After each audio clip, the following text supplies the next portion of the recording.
இந்த சண்முக கடவுளுக்கு ஒரு சக்கரம் உள்ளது. இது 36 அச்சரங்களை கொண்டதாகும். ஏனெனில் முருகனின் பெயரை சடாட்சரன் என்றுதான் சொல்வார்கள். அச்சரம் என்றால் எழுத்து. 6 அச்சரங்களுக்கு உரியவரே முருகன்.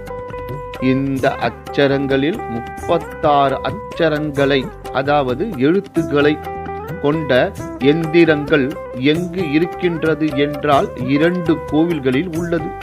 அதில் ஒரு கோவில் திருப்போரூர். இது முருகன் போர் புரிந்த தலமாகும். இந்த தலத்திலே முருகனுக்கு தனிப்பட்ட முறையில் சக்கரம் ஒன்று உள்ளது. எதிரிகள் தொல்லை மற்றும் நோய் நொடிகளில் இருந்து விடுபட 36 அச்சரங்களை கொண்ட இந்த எந்திர சக்கரத்திற்கு நீங்கள் அபிஷேகம் செய்து பலம் பெறலாம். அதேபோல மற்றொரு 36 அச்சரங்களை கொண்ட எந்திரம் உள்ள கோயில் மதுராந்தகம் பக்கம் பெரும்பேறு கண்டிகை என்ற ஊர் உள்ளது. அந்த ஊரில் சிறிய குன்று இருக்கும். அதன் மேல் முருகன் அருள்பாலித்துக் கொண்டிருக்கிறார். அதன் தல விருட்சம் ருத்ராட்சமாகும். இந்த ஆறுமுக கடவுளுக்கு எதிரிகளை வீழ்த்தவும், செவ்வாய் தோஷம் நிவர்த்தியாகவும், ஜாதக தோஷம் நீங்கவும், உடல் ஆரோக்கியம் பெறுவதற்கும் சத்ரு சம்ஹார ஓமம் செய்யலாம்.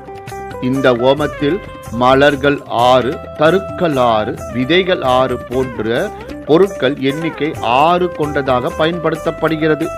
இதையே கந்த சஷ்டி கவசத்தில் ஒரு நாள் 36 கொண்டு ஓதியே ஜபித்து உகந்து நீரணிய அஷ்டதிக்குள்ளோர் அடங்கிலும் வசமா என்ற வரிகளில் வருகிறது. 36 உரு என்று சொல்வதன் அர்த்தம் 36 தடவை கந்த சஷ்டி கவசம் சொல்ல வேண்டும் என்பது கிடையாது.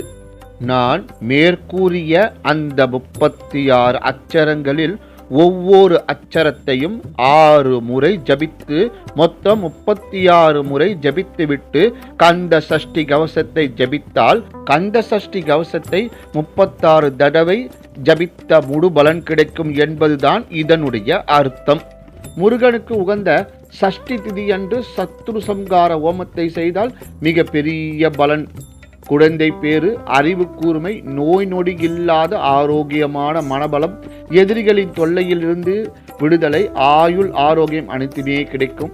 கடன் தொல்லை, நோய் தொல்லை குறைவதற்கு தேய்பிறை சஷ்டியை பயன்படுத்திக் கொள்ளலாம். இதேபோல் வாழ்க்கையில் வளர்ச்சிக்கு வளர்பிறை சஷ்டி திதியையும் பயன்படுத்திக் கொள்ளலாம். ஆகவே பக்தர்களே, 36 முறை கந்த சஷ்டி கவசம் சொன்னால் பல அற்புதங்கள் உங்கள் வாழ்க்கையில் நடக்கும். பயன்படுத்திக் கொள்ளுங்கள். நன்றி, வணக்கம், வாழ்க வளமுடன்.